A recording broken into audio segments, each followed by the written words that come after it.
നമസ്കാരം. Raf talk ഫുട്ബോളിലേക്ക് എവർക്കും സ്വാഗതം. റയൽ മാഡ്രിഡിൻ്റെ ഈ സീസണിലെ മികച്ച താരമായിട്ട് കിലിയൻ എംബാപ്പയെ തിരഞ്ഞെടുത്തു. അദ്ദേഹം PSG നിന്ന് ചേക്കേറിയ സമയത്ത് ഒരല്പം സ്ട്രഗിൾ ചെയ്തിരുന്നു അഡാപ്റ്റഡ് ആവാൻ. പക്ഷെ പിന്നീട് അങ്ങ് പൊളിച്ചടുക്കി. പലരും പറഞ്ഞിരുന്നല്ലോ PSG അല്ല റയല്, പിന്നെ ലീഗ് 1 അല്ല ലാലീഗ എന്നൊക്കെ.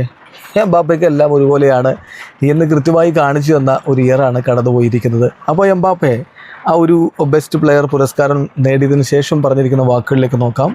അദ്ദേഹം പറയുന്നത് എങ്ങനെയാണ്: തീർച്ചയായിട്ടും ഇതൊരു സന്തോഷമുള്ള കാര്യമാണ്. It's A pleasure. ഒരു ഗ്രേറ്റ് മൊമെൻ്റാണ് എന്നെ സംബന്ധിച്ചിടത്തോളം. ഇത് എല്ലാ മാഡിസ്റ്റാസിനോടും ഞാൻ നന്ദി പറയുകയാണ്. എനിക്ക് വോട്ട് ചെയ്ത എല്ലാവരോടും നന്ദി പറയുന്നു. എൻ്റെ ആദ്യ സീസൺ, സ്പെയിനിലെ ആദ്യ സീസൺ ഒരു പുതിയ എക്സ്പീരിയൻസ് ആണ്, കാര്യത്തിൽ തർക്കമില്ല. ഒരു പ്ലെയർ എന്ന നിലയിലും പേഴ്സൺ എന്ന നിലയിലും ഇതെനിക്ക് പുതിയ എക്സ്പീരിയൻസ് ആണ്. ഞാനിവിടെ വളരെയധികം ഹാപ്പിയുമാണ്. ഞാനിവിടെ വന്ന സമയത്ത് എനിക്ക് അഡാപ്റ്റഡ് ആവാൻ കുറച്ച് സമയം വേണ്ടി വന്നു ഈ രാജ്യത്തോടും, അതുപോലെ തന്നെ പുതിയ ലാംഗ്വേജ്, പുതിയ കൾച്ചർ. ഇപ്പോൾ നൗ ഐ ഫീൽ ഗ്രേറ്റ്. കളിക്കളത്തിൽ ഞാനത് കാണിക്കുകയും ചെയ്യുന്നുണ്ട്.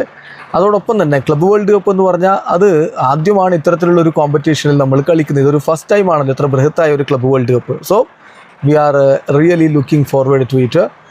ഇതൊരു ചാൻസാണ് വേൾഡ് ചാമ്പ്യൻ ആവുക, ക്ലബിനോടൊപ്പം വേൾഡ് ചാമ്പ്യൻ ആവുക എന്നുള്ളത്. അത് വിജയിക്കാൻ വേണ്ടി എന്തായാലും പോരാട്ടം നടത്തും എന്നുകൂടി എംബാപ്പെ പറയുന്നു. വീഡിയോ അവസാനിക്കുന്ന ഫുട്ബോൾ ലോകത്തെ കൂടുതൽ വിശേഷങ്ങളുമായി റാഫ് ടോക്സ് വീണ്ടും എത്താം.